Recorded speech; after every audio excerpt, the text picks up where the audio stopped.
I want to have a little heart-to-heart talk today about how I personally discovered that I had achievement addiction and what I did to overcome it, because this might be an issue for you.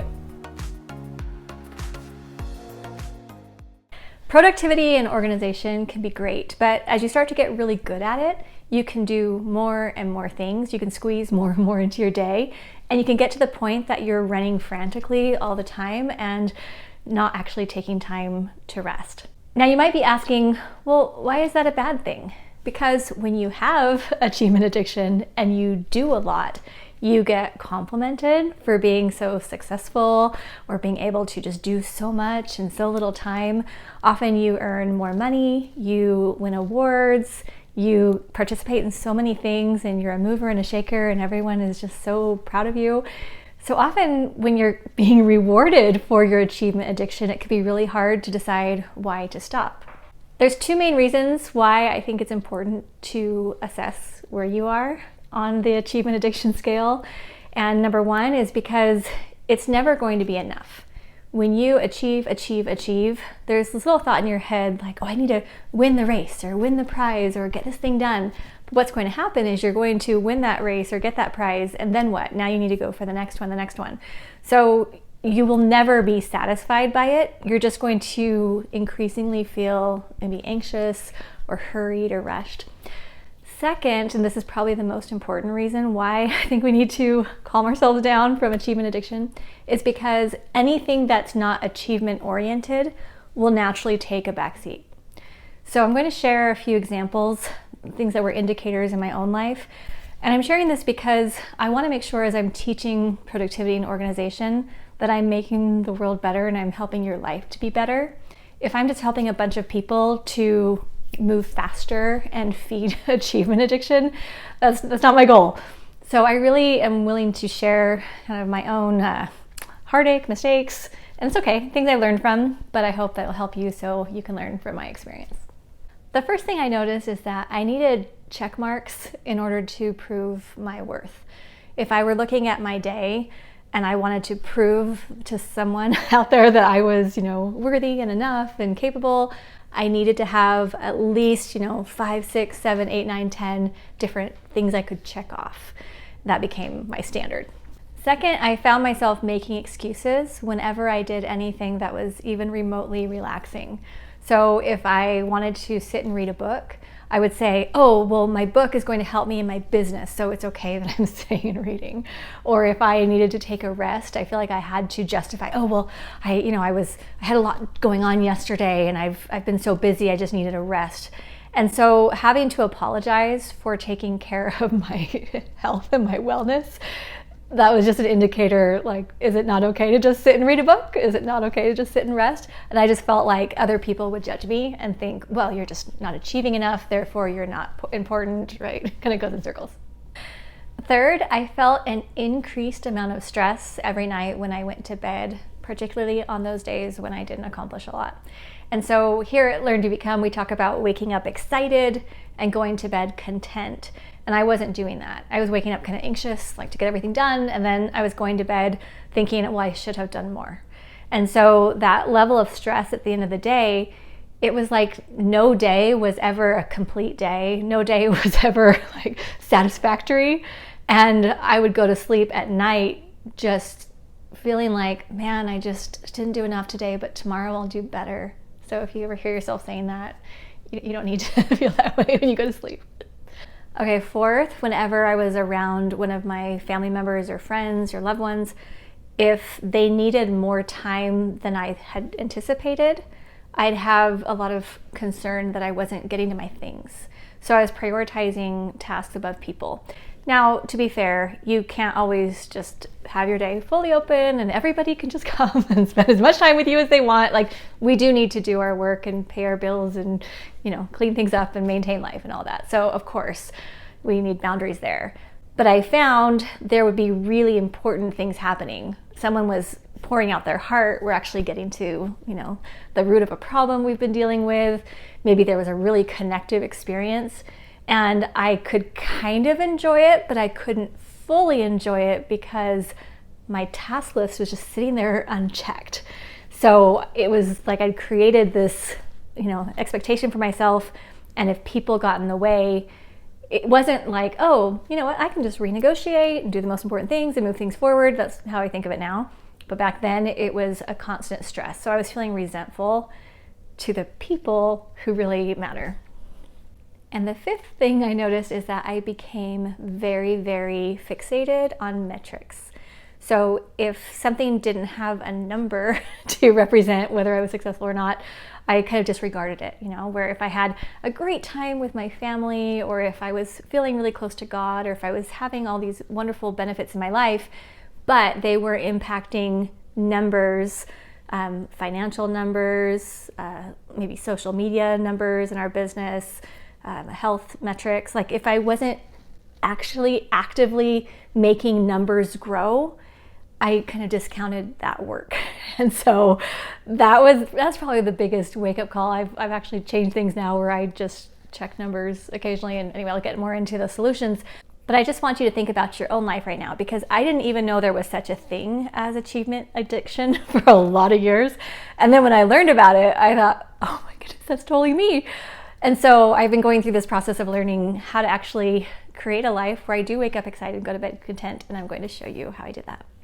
The first solution was found in a Facebook Live that one of my favorite authors, Dr. David Burns, did with Mike Christensen, who I've actually worked with cognitive behavioral therapy. He's been my coach and he's amazing. And they did Facebook Live talking about the death of the self and how there's no way that you can create any metric that can say how valuable a person is. You might be able to say, oh, this person earns this much, or this person, weighs this much, or this person has this many, followers or people in their audience or whatever. But those metrics don't have to do with a self and how valuable it is.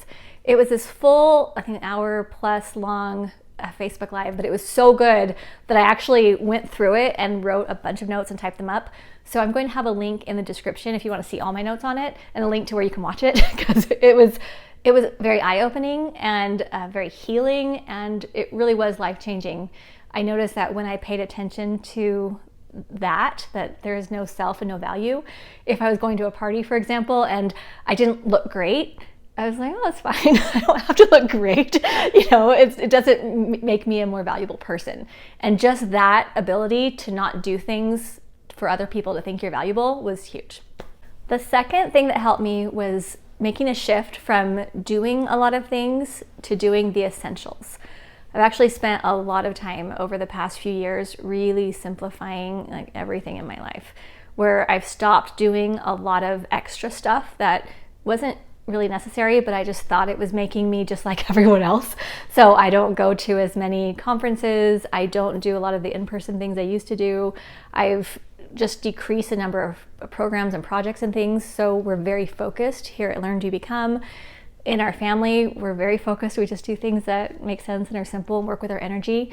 But just taking that time to go from doing to doing the essentials has been awesome. Of course, I always reference the book Essentialism by Greg McKeown. It's an awesome way to move forward. And we have a podcast with him, so I'll link that in the description as well.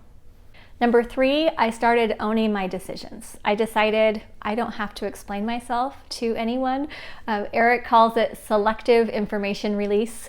He said so many times, people will ask you a question and you'll give them all the information. They don't need it. Selective information release. You share what's necessary, but if you're making a decision to take care of your health or take a rest or do something that's going to be beneficial for your life in general and you feel good about doing it, you don't have to explain that to anyone else. And so I love that reminder too, like for my personal belief that God is the only person that I actually need to report to. And of course, while I respect my friends and family and keep them updated and things like that, I'm not thinking that they have to approve of me before I move forward with what I want to do. Number 4, I put fewer deadlines on myself. I used to create projects and tasks and routines, and I would think, okay, I have to get this one done by the 2nd of the month and this one by this month. And I would even tell people, like for example, here at LearnDoBecome, I would say, okay, I'm going to do this project and it's going to be available by this date. Or I would tell my team or something like that. Now, you might think, well, you need to have deadlines to get anything done. And I get it. There are certain times where if we're doing a really specific coaching program or there's something that's really essential for the survival of the business, right? Then I'm going to, of course, prioritize that and hit certain dates. But when you really look at your whole life, there are very few things that have to be done by a certain date, like projects. Yes, you need to make sure your bills are paid every month and you're doing the basics to provide for your family and sustain yourself. But I was putting so many deadlines on myself. And so I just want you to think about that in your own life. Are you saying, oh, I must have this thing done by this day?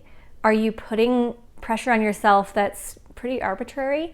Because you might want to set those dates and maybe have some kind of a goal you're working towards, but I don't give them the power over me anymore. Instead, I say, I'm going to live each day working deliberately and well, and then I can be flexible with most dates.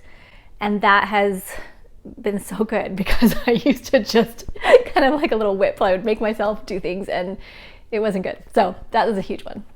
And one of the final things that I did was I reduced the number of times that I checked metrics.